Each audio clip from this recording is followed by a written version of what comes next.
सरल श्रीमद् भगवद गीता। गीता चिंतन और बोध। लेखक रामचंद्र जोरवर, दार्शनिक सिद्ध साधक। अध्याय 15 पुरुषोत्तम योग। कुल श्लोक 20। भाग 64। श्लोक 16 से 20 अक्षर और पुरुषोत्तम का विषय। श्लोक 16 अध्याय 15। द्वाविमो पुरुषो लोकये क्षरश्चाक्षरैश्च। क्षर सर्वाणि भूतानि कूटस्थोक्षर उच्यते। विषय क्षर और अक्षर पुरुष रूप। अनुवाद। इस ब्रह्मांड में दो प्रकार के पुरुष हैं, नाशवान और अविनाशी। इसमें सभी भूतों के शरीर को नाशवान और आत्मा को अविनाशी बताया गया है। चिंतन। अभी तक हमने आत्मा की नश्वरता, निरंतरता के बारे में बहुत कुछ सीखा है। हालांकि अगर हम अभी भी गहराई में जाते हैं और शरीर और आत्मा के अलगाव और स्वतंत्रता को जानते हैं, तो इससे हमें अपने जीवन के बारे में ठोस ज्ञान प्राप्त करने में मदद मिलेगी। भगवान ने भी यहाँ दोहराया है। भगवान कहते हैं, इस ब्रह्मांड में दो प्रकार के मनुष्य हैं, नाशवान और अविनाशी। इसमें सभी भूतों के शरीर को नाशवान और आत्मा को अविनाशी बताया गया है। हम अपना सारा कारोबार अपने शरीर को देखकर करते हैं। हम शरीर को ही सब कुछ मानते हैं। उस समय उसे अपने अंतर्मन का कोई पता नहीं होता।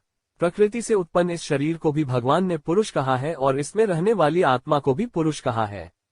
लेकिन दोनों में बहुत बड़ा अंतर है। प्रकृति के पंचतत्वों से जो शरीर बनता है, वह शरीर जिसे हम पुरुष कहते हैं, वह क्षर है, अर्थात नाशवान। हम इसे एक निश्चित अवधि के लिए उपयोग करते हैं और फिर यह घिस जाता है, पुराना हो जाता है और गायब हो जाता है। यह फिर से इन पांच तत्वों प्रकृति में विलीन हो जाता है। तो इसमें परिवर्तन होता है, जिसे हम मृत्यु कहते हैं। परंतु उसमें निवास करने वाली आत्मा सनातन अर्थात अक्षर अविनाशी है। वह कभी नष्ट नहीं होता, कभी बदलता नहीं, कभी मरता नहीं। वह केवल शाश्वत है, था, है और रहेगा। उसमें लय न हो, यह संभव ही नहीं है। इसलिए वह शाश्वत है। इसलिए सभी भूमात्रों के शरीरों को पुरुष कहते हुए भी वे नाशवान हैं, क्षणभंगुर है और जीवात्मा अनादि, अविनाशी है। बोध। हमें शरीर और आत्मा के बीच के सही अंतर को जानना चाहिए। इन दोनों के मेल से जीवन का निर्माण होता है। तो कौन सा अक्षर, नाशवान और सनातन, अविनाशी? हमें यह जानना चाहिए। हम अपने शरीर में आत्मा को भूल जाते हैं और शरीर के साथ एक हो जाते हैं। लेकिन यह शरीर एक निश्चित समय तक ही हमारा साथ देता है। फिर वह हमें अर्थात आत्मा को छोड़ देता है। यह प्रकृति का, इस सृष्टि का, इस प्रकृति का शाश्वत नियम है। लेकिन आत्मा जैसी है वैसी ही रहती है। कम से कम अगर उसकी कुछ इच्छाएं बची हैं तो प्रकृति उसे एक नया शरीर देती है। उस शरीर के माध्यम से आत्मा अपनी अधूरी इच्छाओं को पूरा करती है और तभी इस प्रकृति से विदा होकर पुनः परमात्मा स्वरूप को प्राप्त करती है। श्लोक 17 अध्याय 15। उत्तम पुरुषस्त्वन्य परमात्मेत्युदाहृत। यो लोकत्रयमाविश्य बिभात्र्यव्यया ईश्वर। विषय पुरुषोत्तम का स्वरूप। अनुवाद। पर उन दोनों से उत्तम पुरुष तो अन्य ही है, जो तीनों लोकों में प्रवेश करके सबका पालन पोषण करता है।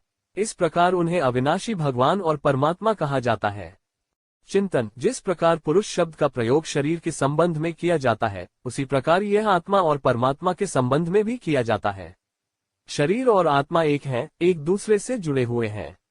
इस छोटे से शरीर को बनाने के लिए प्रकृति से पांच तत्वों का हिस्सा एक साथ आता है। इसी तरह यह छोटी आत्मा उस पुरुषोत्तम परमात्मा से अलग हो जाती है और इस शरीर में आकर बैठ जाती है। इसलिए भगवान कृष्ण ने उस परमपिता परमात्मा, उस पुरुषोत्तम का वर्णन किया है। परंतु इन दोनों अर्थात शरीर और आत्मा से श्रेष्ठ पुरुष अर्थात परमात्मा अद्वितीय है। वह जो आकाश और ब्रह्मांड में प्रवेश किए बिना तीनों लोकों यानी स्वर्ग, पृथ्वी और पाताल में प्रवेश करता है और उन सभी का पालन पोषण करता है। इस प्रकार उन्हें अविनाशी भगवान और परमात्मा कहा जाता है। उस परमपिता परमात्मा की शक्ति, अस्तित्व अनंत है। नदियां और नाले समुद्र से छोटे होते हैं। वे समुद्र की बराबरी नहीं कर सकते। यदि वे समुद्र में मिल जाते हैं तो उन्हें फिर से खोजने की आवश्यकता नहीं पड़ती। वे फिर समुद्र बन जाते हैं। शरीर और आत्मा धाराओं और झरनों की तरह हैं। वे भी उसी परमपिता से प्रकट हुए हैं। कुछ को सीमित समय के लिए अलग रखा जाता है, लेकिन किसी समय वे फिर से उसी दिव्य रूप सागर पुरुषोत्तम में विलीन होने जा रहे हैं। लोग उनकी मौत से बहुत डरते हैं।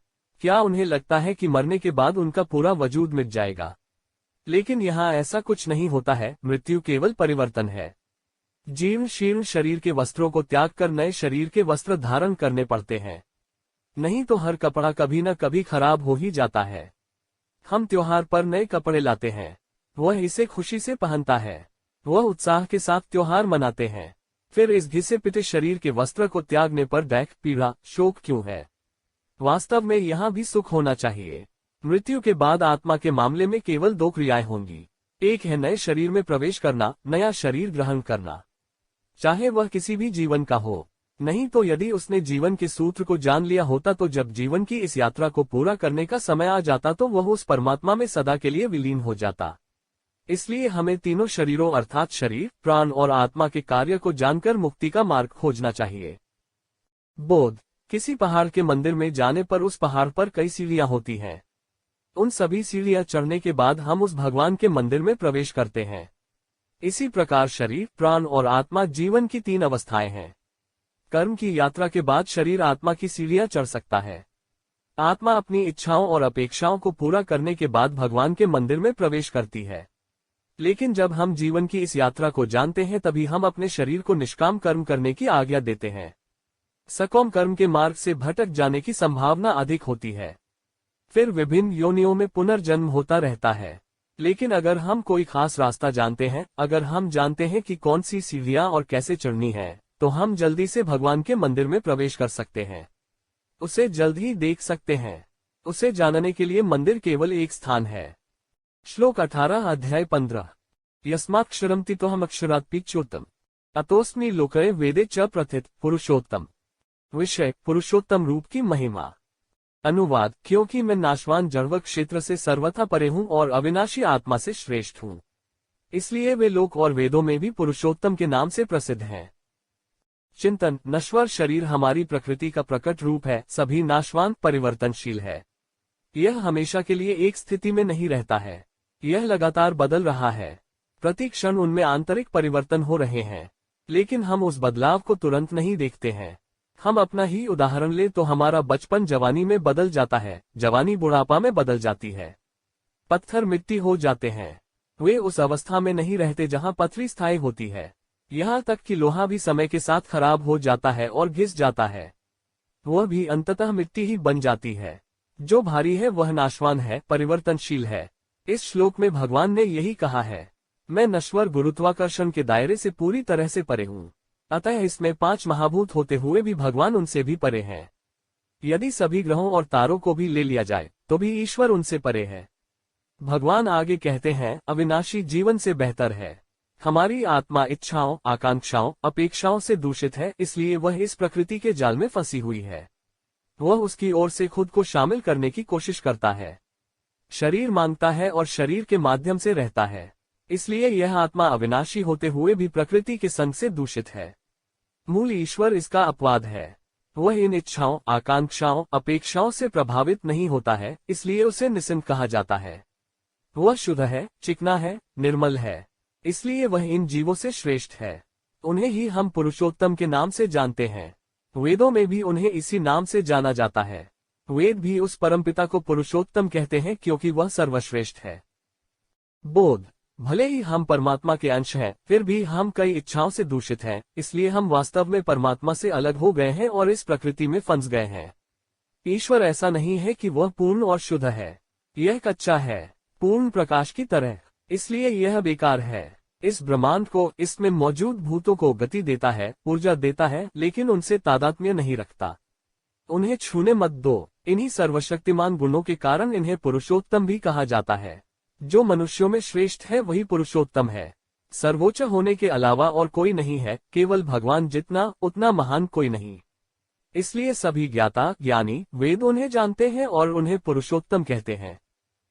श्लोक 19 अध्याय 15। यो मामेवं सम्मोह जानाति पुरुषोत्तमम् स सर्वविद् भजति मां सर्वभावेन भारत। विषय भगवान के ज्ञाता की महिमा। अनुवाद हे भारत, जो बुद्धिमान पुरुष इस प्रकार मुझे पुरुषोत्तम के रूप में जानता है, वह सर्वज्ञ व्यक्ति हमेशा हर तरह से केवल भगवान वासुदेव को ही पूजता है।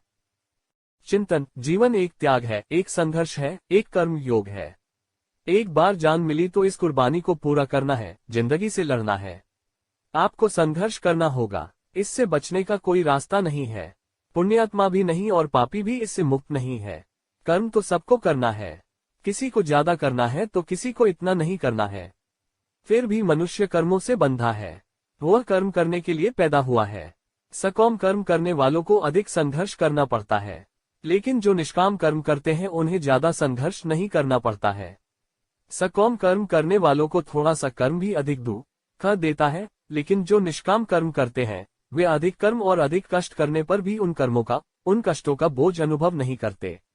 यही जीवन का रहस्य और ईश्वर के दर्शन है। सकाम कर्म करने वाला व्यक्ति अपने कर्मों से बंधा रहता है। कर्म में आसक्त होने के कारण वह उसके फल की आशा करता है। यही अपेक्षा उसके दुख का कारण बनती है। लेकिन अनासक्त व्यक्ति आसक्त नहीं होता, चाहे वह कितना भी और कितना ही कर्म क्यों न कर ले। वह उस परम सत्ता, उस पुरुषोत्तम को समझकर उस अनासक्त भाव से काम करता है। इसलिए वह हमेशा अपने चिंतन मनन में खोए रहते हैं। चूंकि उसका मन उस परम आत्मा के स्थान पर है, इसलिए वह इन कर्मों से पीड़ित नहीं होता, उसे बोझ नहीं लगता। ऐसा लगता है कि वही परमात्मा हमारे द्वारा सारा काम कर रहा है। यह देखना कि हमारे कार्य और कर्म में ईश्वर ज्ञान है। जब हम कर्म और ईश्वर के साथ एक हो जाते हैं तब जीवन संघर्ष नहीं बल्कि आनंद जैसा लगने लगता है। ऐसे ईश्वरीय भक्त के संदर्भ में भगवान कहते हैं, हे भरत, जो बुद्धिमान व्यक्ति मुझे सिद्धांत रूप में पुरुषोत्तम के रूप में जानता है, सर्वज्ञ व्यक्ति हमेशा सभी प्रकार से भगवान वासुदेव के लिए ही मेरी पूजा करता है। बोध पुरुषोत्तम योग भगवान के भजन कीर्तन को बार बार जपने और कर्म योग के माध्यम से इस दुनिया में अपनी मर्दांगी साबित करने की क्रिया है। परमात्मा पुरुषोत्तम है, हम उनके अंश हैं, लेकिन जब हम उसे जानते हैं, देखते हैं, तो उसके गुणों को आत्मसात करना आवश्यक है। वह पूरे ब्रह्मांड का प्रबंधन करता है। निष्क्रिय क्रिया का भाव उस समस्त क्रिया में होता है। हम अपने लिए ज्यादा और दुनिया के लिए कम जीते हैं। जब यह स्थिति उल्टी हो जाती है तभी हम कह सकते हैं कि हमें सच्चे ईश्वर पुरुषोत्तम का बोध हो गया है। किसी भी काम में आलस्य न करना, जीवन में अनुशासित रहना, किसी भी काम का बोझ न महसूस करना, सभी कार्यों में ईश्वर को समझने की भावना विकसित करना उस ईश्वर से मिलने के लक्षण हैं। उनके प्रबुद्ध होने के संकेत हैं। हमारे कर्म भगवान वासुदेव के भजन बन जाते हैं। श्लोक 20 अध्याय 15 एति गुह्यत्मन शास्त्रमिद मुक्तम मयांग एतद् बुद्ध्वा बुद्धिमान स्यात् कृतकृत्यश्च भारत। विषय, इन अध्यायों में उपदेश के सिद्धांत को समझकर ईश्वर की प्राप्ति। अनुवाद, हे निर्दोष अर्जुन, इस प्रकार मैंने यह परम गूढ़ गुप्त शास्त्र तुमसे कहा है। चिंतन, इस अध्याय में भगवान ने अर्जुन को कई महत्वपूर्ण और गुप्त तत्वों का खुलासा किया है।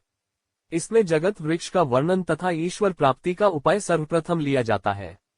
यह वर्णन किया गया है कि यह वृक्ष आदिपुरुष परमात्मा से कैसे बढ़ता है, अश्वत्थरूपी वृक्ष कैसे फैलता है, कैसे देवताओं, मनुष्यों, प्राणियों के पशु पक्षी योनि रूपों की शाखाएं हर जगह फैली हुई हैं। इस अध्याय में यह भी बताया गया है कि मनुष्य को उसके कर्मों के अनुसार बांधने वाली अहंकार और वासना की जड़ किस प्रकार मनुष्य योनि में फूट पड़ती है। भगवान ने यहाँ बताया है कि कैसे त्याग के अभ्यास से इस वृक्ष के बंधन को तोड़ा जा सकता है। भगवान ने यह उपाय आम आदमी के लिए दिया है जो अपने वैराग्य के शस्त्र से इस संसार के सभी बंधनों को तोड़ देता है। भगवान की प्राप्ति निश्चित है। एक अन्य भाग में परमात्मा ने आत्मा का विषय लिया है। आगे यह बताया गया है कि आत्मा ईश्वर का अंश है और मन और इंद्रियों जैसे प्रकृति के गुणों से आकर्षित होने के कारण वहीं अटक जाती है। इस अध्याय में परमात्मा ने विस्तार पूर्वक बताया है कि यह आत्मा किस प्रकार इन इंद्रियों की सहायता से सभी सुखों को भोगती है। अज्ञानी लोग अपनी आत्मा के बारे में नहीं जानते हैं, लेकिन प्रबुद्ध लोग शरीर, आत्मा और आत्मा के बीच के अंतर को जानकर अपना जीवन जीते हैं। हर जगह, सभी भूतों में तेज भगवान का है और सर्वव्यापी परमात्मा स्थित है। यह भगवान के रूप के मामले में प्रभाव से प्रमाणित है। अंत में अक्षर और पुरुषोत्तम का विषय लेते हुए, अक्षर क्या है, अक्षर क्या है और पुरुषोत्तम कौन है, इसका रहस्य यहाँ भगवान ने खोला है। भगवान अर्जुन को बताते हैं कि यह सब ज्ञान क्या है और इसे जानने से क्या लाभ है। हे भोले अर्जुन, इस प्रकार मैंने आपको यह अत्यंत गूढ़ गुप्त शास्त्र बताया है, जिसके तत्व को जानकर मनुष्य आत्मज्ञानी और कृतज्ञ हो जाता है। बोध, हमारा संबंध सीधे परमात्मा से है। हमें जानना चाहिए कि परमात्मा से रचा हुआ यह ब्रह्मांड रूपी संसार अश्वत्थ वृक्ष की तरह छोटे से छोटे जानवर तक कैसे फैल गया है। यानी हमें एहसास होगा कि हम कैसे परमात्मा से जुड़े हुए हैं। प्रकृति, जीवात्मा और परमात्मा के संबंध को जानने से हमारे कई संदेह दूर हो जाते हैं। हम अपने जीवन में दिशा पाते हैं। ईश्वर का सहारा लेने से जीवन में संघर्षों को कैसे कम किया जाए, दुखों से कैसे छुटकारा पाया जाए, इसका ज्ञान प्राप्त होता है। ईश्वर के ध्यान से जीवन आसान हो जाता है और अंत में मुक्ति और मोक्ष का मार्ग हमारे अपने अच्छे कर्मों से आसान बनाया जा सकता है। अब तक 15वें अध्याय के श्लोक नाम 16 से 20 तक क्षर, अक्षर और पुरुषोत्तम के विषय में बताया। यहाँ 15वां अध्याय पूर्ण हुआ है। श्री कृष्णार्पण मस्तु।